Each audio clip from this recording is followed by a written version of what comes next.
Captain Sarah Chen stared through the viewport of her patrol ship, the EDF Sentinel, at the massive Imperial harvester approaching Earth's orbit. Her hands were steady on the controls, but her heart raced. What she was about to do would either make history or get her killed. Final warning, Imperial harvester, she broadcast on all frequencies. This system is now under Earth's protection. Turn back immediately. The harvester, a dark purple vessel that looked like a metallic jellyfish, continued its approach. Sarah could almost feel the dismissal in their silence. To them, she must look like an ant trying to stop a boot. Control, they're not responding. She reported back to Earth Defense Command. Moving to intercept. Confirmed, Captain Chen. You are authorized to proceed. Good luck. Sarah guided her ship directly into the harvester's path. The EDF Sentinel was small, about the size of an old Earth aircraft carrier, while the Imperial vessel could have swallowed a small moon. But size wasn't everything. The harvester's communication system crackled to life. Lesser species vessel, remove yourself from our path. We have authority from the Galactic Hexarchy to collect quantum particles in this system. Negative, Sarah replied, allowing a small smile. Earth has reviewed your authority and found it lacking. We have evidence of your harvesting operations, destabilizing 11 solar systems in the past decade alone. This stops now. There was a long pause. Sarah used the time to activate the Sentinel's special modifications. Dr. Patel's quantum field generators hummed to life, invisible but powerful. The Imperial ship's response came with a hint of amusement. Your species has not yet achieved ascension status. You have no right to. We have every right. Sarah cut them off. This is our home. We've watched you strip mine other systems, leaving them damaged beyond repair. Did you think we wouldn't notice? That we wouldn't prepare? The harvester moved closer, probably hoping to intimidate her into moving. Sarah held her ground. This is your final chance, the Imperial commander warned. Move or be destroyed. Sarah took a deep breath and pressed the broadcast button one last time. To the Galactic Hexarchy and all who serve it, Earth hereby declares its solar system off-limits to Imperial harvesting operations. We have developed sustainable methods of quantum particle collection that don't damage the fabric of spacetime. Your destructive practices are no longer welcome here. The harvester's forward weapons began to glow. Sarah activated Dr. Patel's defense system. The space around the Sentinel shimmed with a faint blue light. The Imperial ship fired. The energy beam that should have vaporized the Sentinel instead scattered harmlessly against the quantum field. Sarah couldn't help grinning at the silence that followed. Impossible, the Imperial commander finally said. Your technology level is not what you thought. Sarah finished for them. Now, would you like to leave on your own, or should I demonstrate what else we've learned while you weren't paying attention? The harvester started to turn, slowly at first, then with increasing speed. Sarah maintained her position until they were well past Mars orbit. Then she sent the final message, the one Earth's governments had carefully prepared. Let all Imperial vessels know, Earth is closed to the Hexarchy. We choose independence over submission, innovation over destruction. Any further attempts to harvest in this system will be met with force. This is humanity's first and only warning. As she turned the Sentinel back toward Earth, Sarah knew the real challenges were just beginning. But for now, she had helped humanity do what no other species had dared in 50,000 years, stand up to the Empire and win. The age of Imperial harvesting was over. The age of humanity had begun. Ambassador Cathor of the Galactic Hexarchy stood before the Imperial Council, his purple scales dulled with stress. The massive chamber, with its floating platforms and ancient crystal displays, had never felt so hostile. Explain again, Grand Counselor Vector said, her voice echoing through the chamber, how a pre-ascension species dared to defy us. Cathor cleared his throat. The humans didn't just defy us, honored Council. They scattered our beam weapons, technology they shouldn't have for another 1,000 years. The council chamber erupted in murmurs. Vectra raised a hand for silence. "We have ruled the galaxy for 50,000 years," she said. "No species has ever rejected our authority, not even the Zentari, and they had achieved artificial suns." Thor brought up a hologram of Earth's solar system. "The humans are different. When I arrived in their system to investigate, my ship's scanners couldn't penetrate their defense grid. It's a mess of satellites and stations, seemingly random, but somehow perfectly positioned to scramble our best scanning technology." "Impossible," another counselor scoffed. "They're barely past their first moon landing." "That's what our records showed," Thor agreed. "But look at this." He played the recording from the Harvester incident. The council watched in silence as the tiny Earth ship dispersed a weapon that should have vaporized it. Vectra leaned forward. "How did they acquire such technology?" We think they developed it themselves," Thor said quietly. "They'd been watching us harvest quantum particles for decades. While we thought they were just another primitive species, they were studying us, learning, improving upon our methods." The chamber fell silent. The idea that a lesser species could improve upon Hexarchy technology was unthinkable. "There's more," Thor continued reluctantly. "They're broadcasting their defiance on all frequencies. Other systems are starting to ask questions. The Proxima colonies are already requesting independence." Vectra's eyes narrowed. "Send the fleet. Show these humans the price of defiance." "With respect, Grand Counselor," Thor said, "I advise caution. The humans knew we would respond with force. They seem prepared, almost eager." He showed another hologram, this one of Earth's strange defense grid. "Their technology isn't like ours. It's crude, improvised, but it works in ways our sensors can't predict. We don't know what other surprises they've developed while we ignored them." "Are you suggesting," Vectra's voice was dangerous, "that we allow this insult to stand?" "I'm suggesting we study them first," Thor said. "Learn how they develop these defenses. The humans aren't acting like a primitive species should. They're acting like they know something we don't." The council chamber erupted in debate. Thor waited, watching Vectra's face. The Grand Counselor had ruled for 3 centuries by knowing when to strike and when to wait. Finally, she raised her hand again. "Ambassador, Thor will return to Earth. Study these humans. Learn their weaknesses. The fleet will remain on standby." As Thor left the chamber, he couldn't shake a disturbing thought.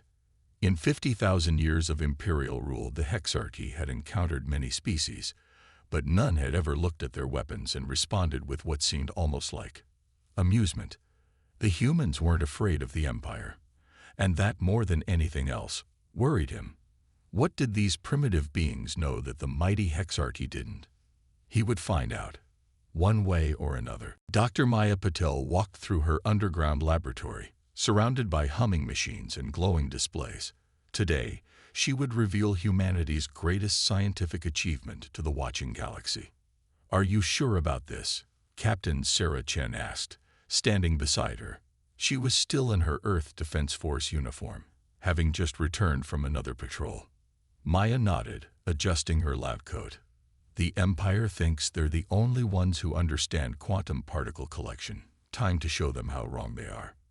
She turned to face the cameras that would broadcast her message across all frequencies. The red light blinked on. "Greetings, citizens of the galaxy," Maya began. "I am Dr. Maya Patel of Earth's Quantum Research Division. For 30 years, we've watched the Hexarchy harvest quantum particles from solar systems, leaving destruction in their wake. Today, I'm going to show you why their method isn't just dangerous, it's outdated." She walked to a large machine in the center of the lab. It looked simple, a silver cube connected to several clear tubes. "This is a sustainable quantum collector," she explained. "Unlike the Empire's harvesters that rip particles from space-time, our device gently encourages natural quantum formation. Watch." Maya activated the machine. The tubes filled with swirling blue light, beautiful and calm. On a nearby screen, readings showed quantum particle collection rates, matching the Empire's best harvesters. The Hexarchy's method is like drilling for oil, she continued. Destructive, wasteful, and eventually leaves systems uninhabitable. Our method is like solar power, renewable and harmless. The doors burst open. Ambassador Thor rushed in, his purple scales shimmering with agitation. Stop this broadcast immediately. Maya smiled. Ambassador, perfect timing. Would you like to verify our readings? Thor froze, his eyes fixed on the machine. This is impossible. Quantum particles can only be harvested through high-energy extraction. That's what we thought too, at first, Maya said. But when we studied the damage caused by Imperial harvesters, we realized there had to be a better way. It took us decades, but we found it. She gestured to her team, who brought forward more data. See these readings. Your method creates quantum instability that spreads through a solar system. Ours actually strengthens the quantum field. We're not just collecting particles, we're helping them multiply naturally. Thor moved closer to the displays, his professional composure cracking. If this is true, why reveal it now? Because the galaxy deserves better. Sarah stepped forward. How many systems have you destabilized? How many civilizations have you kept dependent on Imperial technology when they could have developed their own? Maya nodded. The specs for this technology are being transmitted across the galaxy as we speak. Any civilization with basic industrial capacity can build one. The age of Imperial quantum monopoly is over. Thor's communicator buzzed frantically. Maya could imagine the chaos in the Imperial Council chamber as the implications became clear. You don't understand what you've done, Thor said quietly. The Empire's authority is built on controlling this resource. We understand perfectly, Maya replied. That's exactly why we're sharing it. The galaxy doesn't need quantum particle masters. It needs quantum particle teachers. As Thor rushed out to report to his superiors, Maya turned back to the cameras.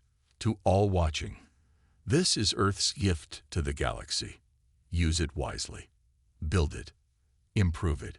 Share what you learn. Because knowledge, unlike quantum particles, only grows when it's shared freely. Sarah watched the ambassador's retreating form. They won't take this lying down. No, Maya agreed. But for the first time in 50,000 years, they'll have to compete with better ideas instead of just better weapons. The quantum collector hummed peacefully behind them, its blue light promising a very different future than the Empire had planned. Grand Admiral Sixtel stood on the bridge of the Imperial dreadnought Eternal Glory, watching his fleet of 10,000 ships prepare for faster-than-light travel. Their destination, Earth's solar system. These humans think they can embarrass the Hexarchy, he growled, his metallic implants glinting under the bridge lights. We'll show them the difference between clever tricks and real power. His second-in-command, Commander Vex, approached with a datapad. Admiral, a fleet is ready. Though, there is something odd about the quantum readings near Earth's system. Ignore it, Sixtel ordered. The humans are playing mind games. All ships, prepare for FTL jump. The massive fleet vanished into faster-than-light travel, leaving trails of purple energy behind them. Sixtel smiled, imagining the fear on human faces when they saw the largest fleet in Imperial history appear above their world. But something went wrong. As the fleet approached Earth's solar system, warning alarms blared across every ship. The FTL drives began to stutter. What's happening? Sixtel demanded. Commander Vex checked the readings, her face pale. The quantum field. It's different here. Our drives can't maintain stability. Sixtel watched in horror as his perfectly organized fleet started emerging from FTL randomly, ships appearing scattered across space. Some were spinning, their navigation systems confused by the strange quantum field. Impossible, he whispered. A transmission cut through their confusion. On the screen appeared Captain Sarah Chen, looking remarkably calm. Welcome to Sol System, Admiral, she said. I see you're experiencing some technical difficulties. What have you done? Zixtal demanded. We took your quantum harvesting technology and improved it, remember? Sarah smiled. Turns out, if you understand quantum particles well enough to collect them safely, you also understand how to disrupt unsafe collection methods, like the ones powering your FTL drives. Vex checked more readings. Admiral, she's right. They've created some kind of quantum barrier around their entire system. Our drives can't function correctly within it. You think this will stop us? Zixtal snarled. We can still reach your planet on normal engines. Of course you can, Sarah agreed. It'll only take you about 7 years at your best sublight speed. We'll have tea ready when you arrive. More alarms blared. 3 Imperial ships had collided, unable to properly control their movements in the disrupted quantum field. Others were reporting system failures as their quantum-based technology went haywire. Admiral, Vex said quietly, we're losing ships. The quantum disruption is spreading through our systems. We need to retreat while we still can. Zixtal gripped his command rail, knuckles white. 50,000 years of Imperial military history, and no one had ever thought to weaponize the quantum field itself. This isn't over, he told Sarah. Actually, it is, she replied. But don't worry. We're releasing details about stable quantum drives along with our harvesting technology. Your ships won't have these problems once you upgrade, though you might need to ask nicely for the specs. Zixtal gave the retreat order, watching his mighty fleet limp away from the simple solar system they had come to conquer. The Eternal Glory shuddered as its quantum systems struggled to function. Back on the bridge of her much smaller ship, Sarah watched the Imperial fleet retreat. Dr. Patel's voice came over her comm. Did the quantum barrier work as expected? Even better, Sarah replied. Though I feel a bit bad. Did you see how their ships were wobbling? They looked like drunk ducks trying to swim. Sometimes, Maya said, the best defense is just better science. Sarah couldn't argue with that. Humanity hadn't just banned the Empire. They'd made the Empire's technology look obsolete. And that, she knew, was a defeat the Hexarchy would never forget. On the distant mining world of Kepler 186f, Rixa nervously checked her surroundings before entering the abandoned storage facility. The rebel leader had lived her entire life under Imperial rule, but never had she felt such hope. Inside, a human stood next to a familiar silver cube, Earth's quantum collector. Captain Sarah Chen had traveled 3 weeks in secret to deliver it. Are you sure this will work? Rixa asked, her forearms fidgeting with anxiety. It already is working, Sarah replied, pointing to the readings. Your people can stop destroying your mountains for quantum particles. This machine will produce all you need. Other rebel leaders emerged from the shadows, their eyes fixed on the gently glowing device. For generations, their world had been forced to mine quantum particles destructively, leaving their once beautiful planet scarred. The Empire controls all quantum technology, one of them said. How can we hide this? Dr. Maya Patel's voice came through Sarah's comm unit. You don't have to hide it. The beauty of our design is its signature looks just like natural quantum formation. The Empire's sensors can't tell the difference. On a nearby screen, Maya showed them the simple process for building more collectors.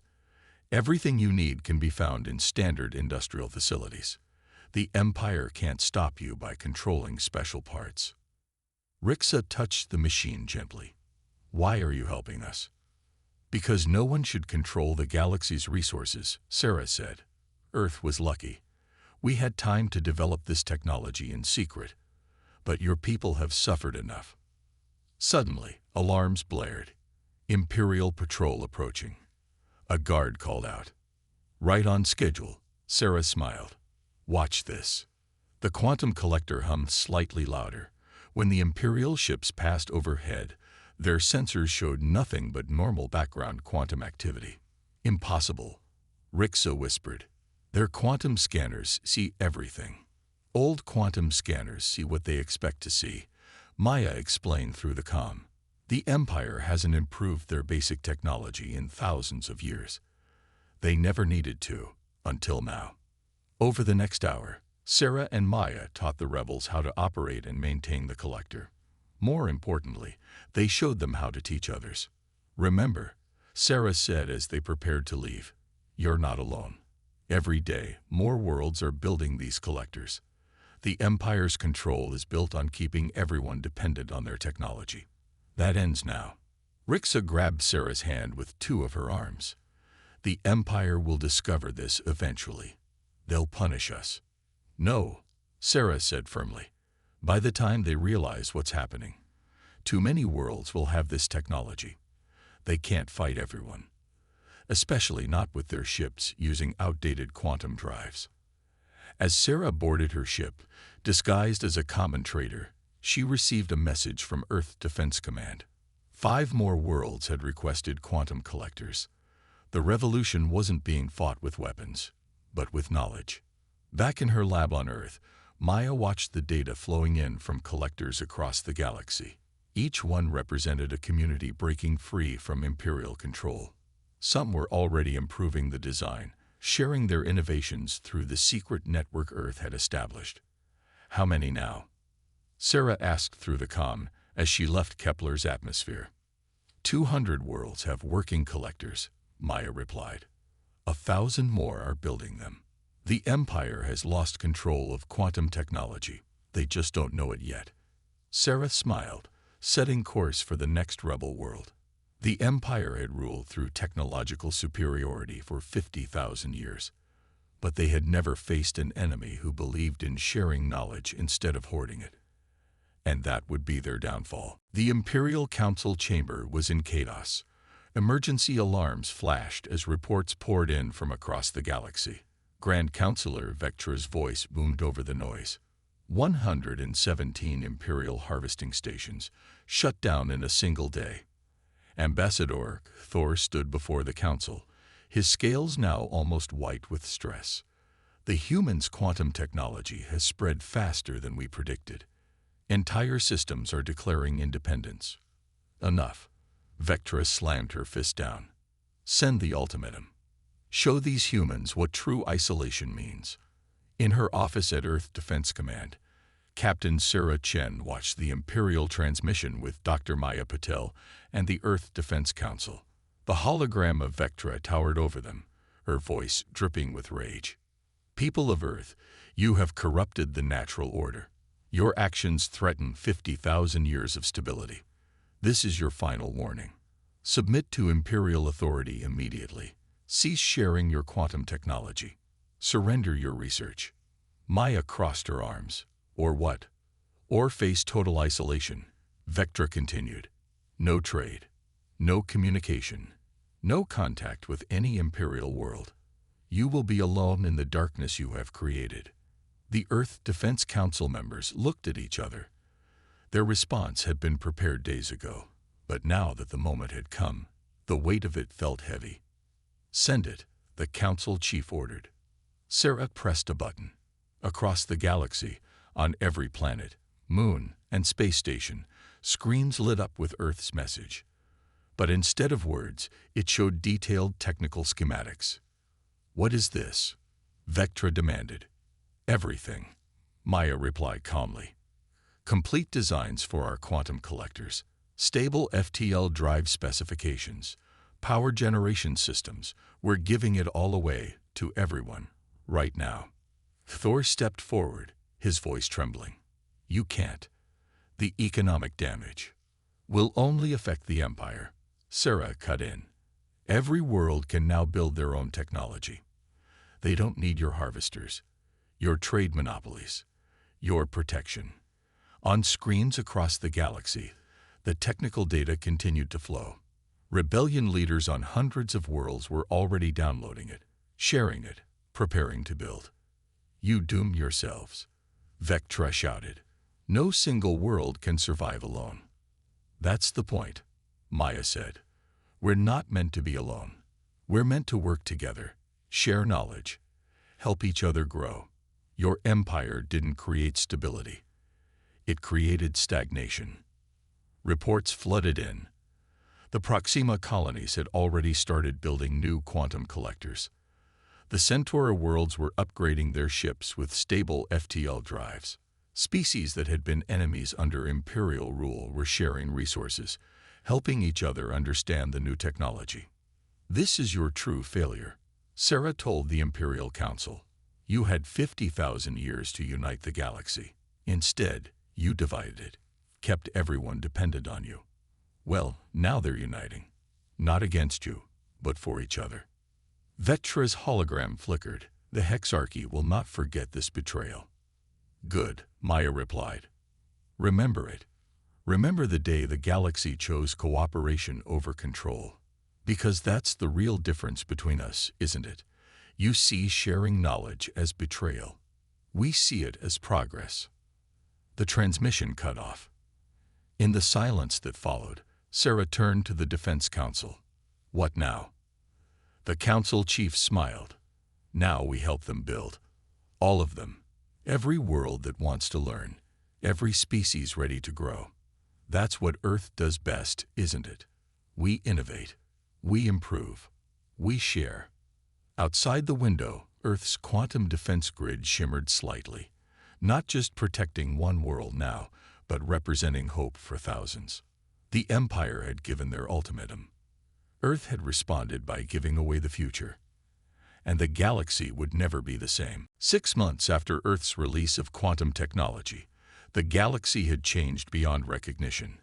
The observation deck of Earth's new Galactic Science Center offered a perfect view of these changes.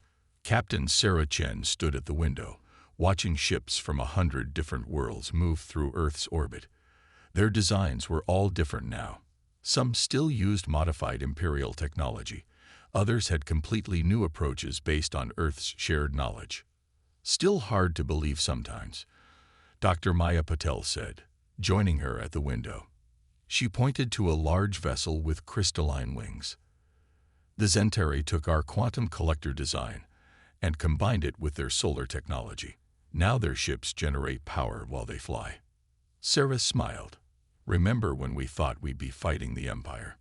Instead, we're hosting the first Galactic Scientific Congress." Below them, in the massive conference halls, representatives from over 3,000 worlds gathered. Former Imperial scientists worked alongside species they once considered primitive. Holographic displays showed new innovations being developed every day. The door slid open, and a familiar purple-scaled figure entered. "Ambassador Cathor," Sarah said, surprised. "We didn't expect to see you here." The former Imperial ambassador looked different now. His Imperial badges were gone, replaced by the simple mark of his homeworld. "My people have voted to leave the Hexarchy," he said quietly. "We've seen what real progress looks like. It's humbling." Maya gestured to the conference below. "Would you like to join?" The Proxima delegation just unveiled a fascinating improvement to quantum storage. Thor's scales shifted to a lighter shade, a sign of emotion in his species. "You would share knowledge even with your former enemies." "Former being the key word," Sarah replied. "Besides, look what happened when we started sharing." She pointed to various groups below. The Kepler mining worlds, once stripped bare by Imperial harvesting, were now leading experts in sustainable quantum collection. The Centauri systems had developed new medical technologies using stable quantum fields. Even the youngest species were contributing their unique perspectives. "The Hexarchy is falling apart," Thor said. "Not through war, as everyone expected, but through irrelevance. Because control through fear never lasts," Maya explained. "But innovation through cooperation, that's unstoppable." A small alarm chimed. The Congress was about to begin. Representatives took their seats as Rixa, now speaking for the free Kepler worlds, stepped up to the podium. 6 months ago, she began, her forearms moving expressively. "Earth showed us a different way. Not just in quantum technology, but in how we treat knowledge itself. Today, we gather not as rulers and subjects, but as equals. As learners, as teachers." Sarah watched the faces in the crowd, former enemies sitting together, sharing ideas, building something new. The Empire ruled for 50,000 years, Cathor mused.